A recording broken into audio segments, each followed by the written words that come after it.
Hi, Veronica. Welcome back to the podcast and happy dark moon. Hi, Shirin. Happy dark moon. Happy Samhain. And happy dark times.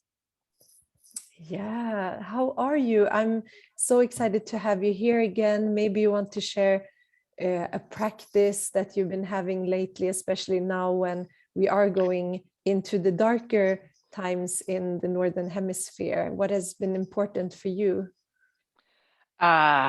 Withdrawing.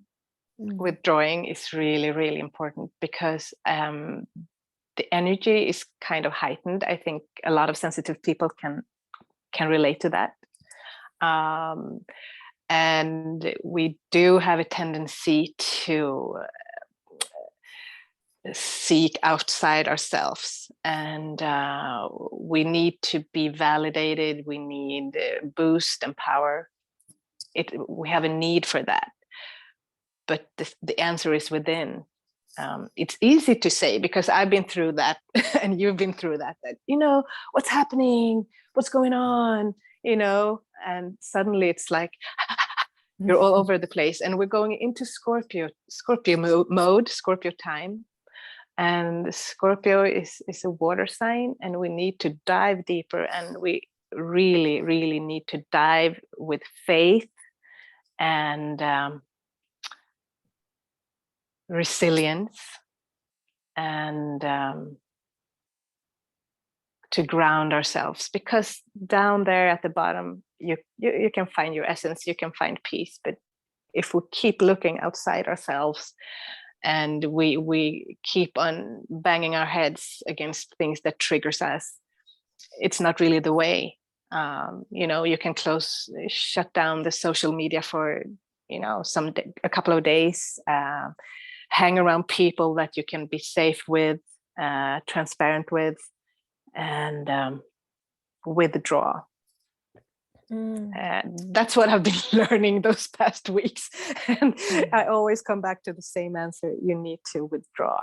Yeah, I totally agree. And I think the more we try to do, the harder it gets now, because It's like we're going against the stream of energy, which is asking us. And it's really important to take the time now to do that and allow yourself to also rest and to contemplate, because it's not anything, it's not a negative thing to actually not do too much. It's very positive for you right now to have a time to go with the season and to see, okay, what is happening in nature? How can I embody that? So I'm so excited to have you here. Maybe you've been on the podcast many times, and maybe you can introduce yourself, since you've been doing new things and you're coming into new areas of life.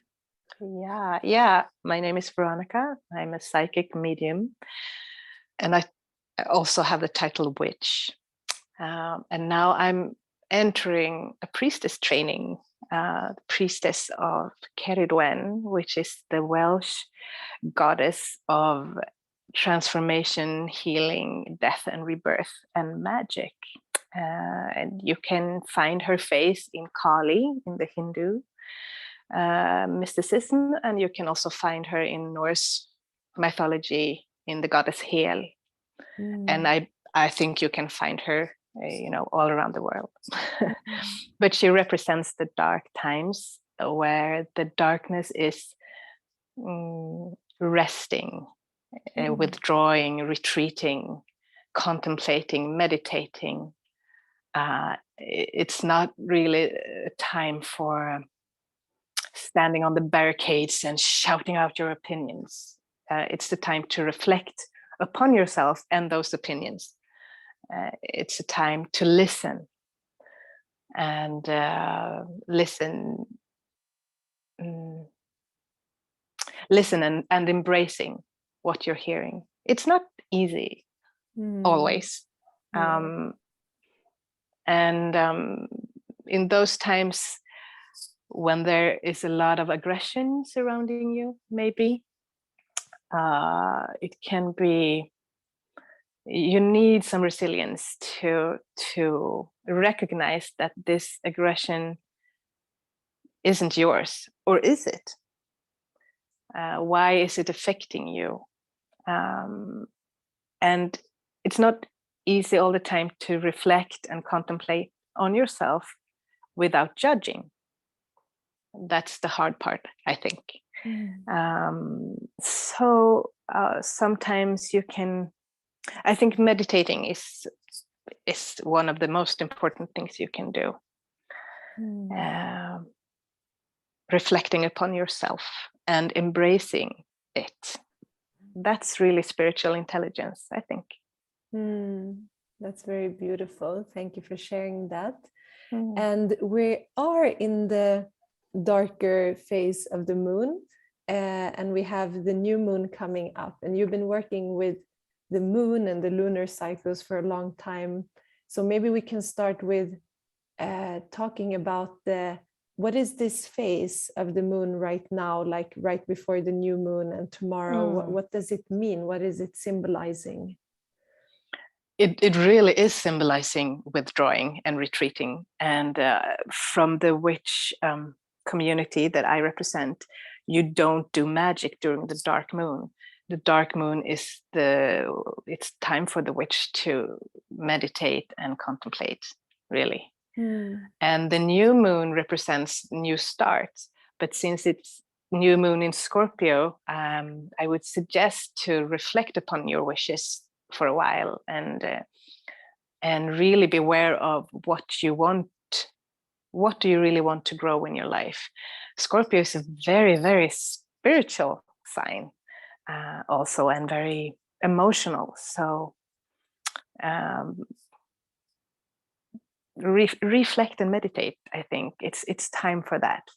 Yeah, and we do have so much going on. You shared with me a couple of days ago, we had these energetic occurrences in the universe which led to these auroras and things like that, which also is so synchronistic. And then we had Samhain, like you said, and I feel that energy right now, and it's really a magical time.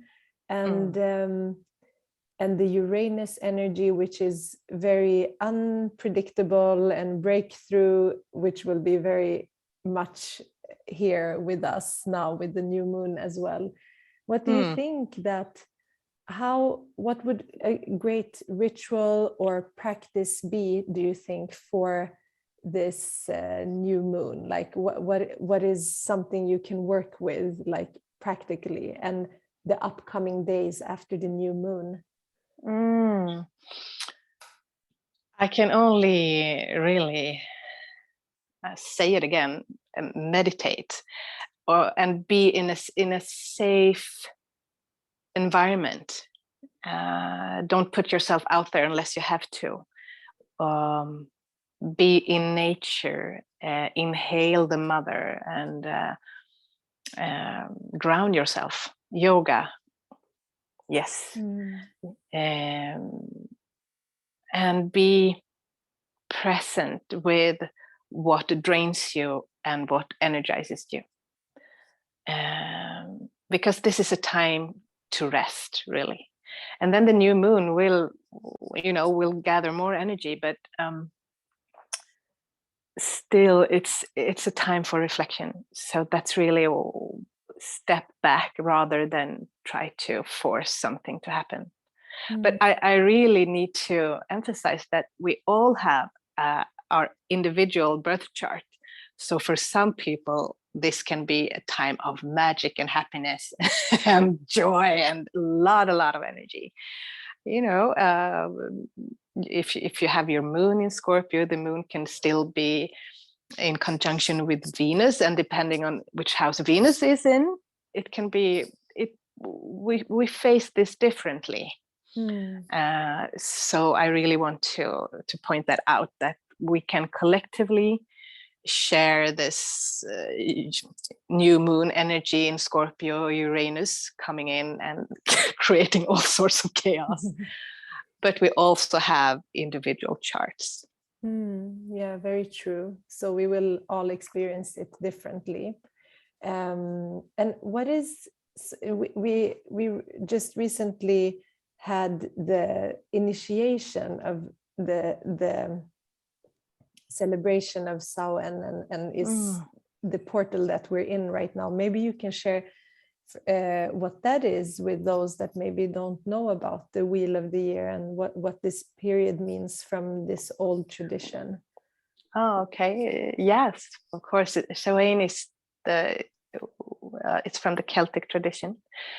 It's the new year of the witch, and we experience that the layer between the spiritual world and this earthly world is thinner, and we can communicate with the dead, but it's and the deceased. But we want to celebrate the deceased and the path that they are showing us, and we want to celebrate that death is not the end, but it's new birth, and death is also healing and transformation.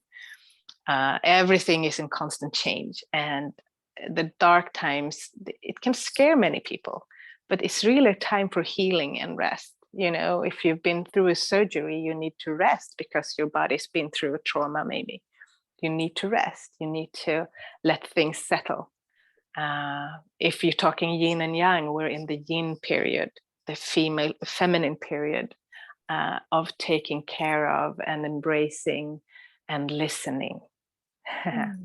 Yeah, that's beautiful. So that's what, yes. And so when it's, you know, it's also the kids' season, trick and treat, Halloween, but it's all about those things that we really fear, maybe like ghost let's go ghost hunting.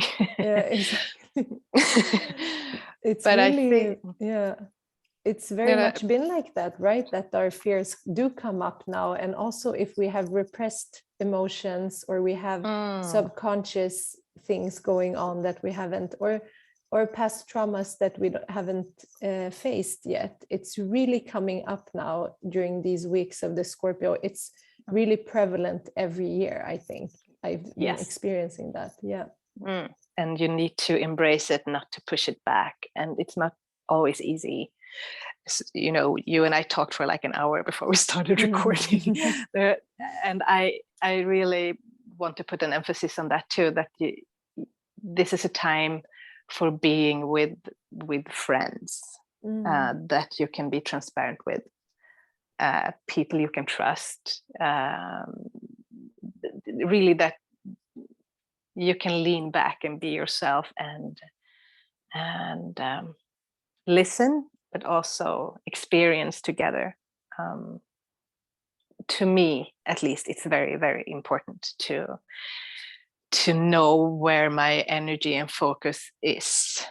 As I said in the beginning, it's easy to go outside, social media, the news, blah, blah, blah. Oh, she's doing that, he's doing that, blah, blah, blah. They are doing that, blah, blah, blah. But it's not really important now. The important thing is to be present within yourself and lean on the people you trust. Yeah, that's beautiful. And I do want to ask you, I'm thinking about this time period. Maybe for some people it's happening spontaneously, that they dream of someone that they've maybe lost previously, or they're appearing. But if someone is wanting to do that actively, it hasn't happened yet. What are you have been working with this for so long.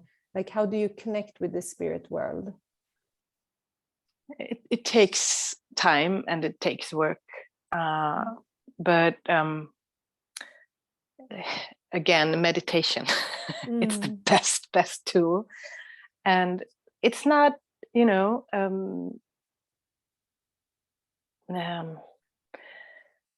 if you feel scared, why not contact a medium or a psychic, a serious one? But also, why not just light this candle, think about the person, and close your eyes and try to start that conversation, because we are all channels, really, between the spiritual world and the earthly world. It's in my world, it's something natural, and I can see it growing all around me. And you know, and at this time, the veil is very, very thin. I had a lot of dreams only this morning, and maybe you can't explain it, but as soon as you feel discouraged or unsafe, you need to practice or maybe find guidance in how to do this. But we are all lighting candles in this northern hemisphere that celebrates Samhain and All Hallows Eve, and we're remembering the deceased, but they are all there. It's just another energy shape. So do that, light a candle and meditate over that person, and I believe that you will find some kind of connection. But always thank for that connection, and anytime you feel discouraged or unsafe, don't do it. Yeah, you can just remember, or you can write a letter to that person, to the deceased. You can sing to him or her or they, or you can dance for them. It's, magic is creativity within you, so just do what you need to do, but really connecting to the spiritual world, it takes work. So be in a safe place, or let yourself be guided by someone who knows what they're doing. That's beautiful. Thank you for sharing that. And I think that we have the opportunity the upcoming 3 weeks, as we have the Scorpio season, to dive into the mystical sides of life, because we are in the opposite time of the Taurus time, which is more tangible, our physical 5 senses. We work with the earthly. Now we can work on a different realm and dimension. And if we do want to dive deep into our other senses, and if we want to do this type of work, it's really a gateway to do that now. And if you have been called to that, maybe now comes the time where you feel more called, as we see that the sun is like dying out right now, and we have, especially here, we've been going in kind of quickly into the darker times, and that means that we can stop like you said, like stop looking outwards and letting ourselves to be held in this time, because it's not, as we said, we usually in society we love like the blooming and the blossoming and the outgoing expression of nature and ourselves, but now we can do the opposite, which also gives us the opportunity to let something within us die, or something in our life, let it die and be transformed, so you can create something new. So we are going through this time of the shedding and facing our inner shadows, and it's only for us to grow, because if we don't do this work, we're not really expanding, because we have to go up and down and in this circle and spiral. So I really think that this Scorpio time, it's also a lot about our personal power to take that back if we have unwillingly giving it away. And it's a very powerful time, actually. And if you are also very heavy on the water side in your chart, or if you are a Scorpio, Cancer, Pisces, it's maybe also very close to your nature, and you can dive into it. So it's really, like you said, also we all get hit, like we get this transformation in different parts of our lives, but it's in some way a lot of healing and a lot of shadows coming up. Is there any last thing, Veronica, that you want to share before we close this conversation? Not really. I just embrace the season, and take your power back if you lost it. It's always there. and reflect and meditate and listen. It's a time to listen. It's really, you said something about, it's a powerful time, but the power is not within the doing. It's in the listening. It's in the leaning back. It's in the embracing. Yeah. So happy Samhain, really. I love this season, even if it's challenging. It's the time of my goddess, and I even if the times are intense for me, I can always hear her, and that is comforting. So do whatever you need to comfort yourself. It's a time for comfort. Really. Yes. So thank you so much for sharing. Happy dark moon and new moon to everyone. And do connect with us if you have any questions or if you want any clarity of anything that we spoke about. And Veronica, thank you so much for being here once again. Thank you. Thank you.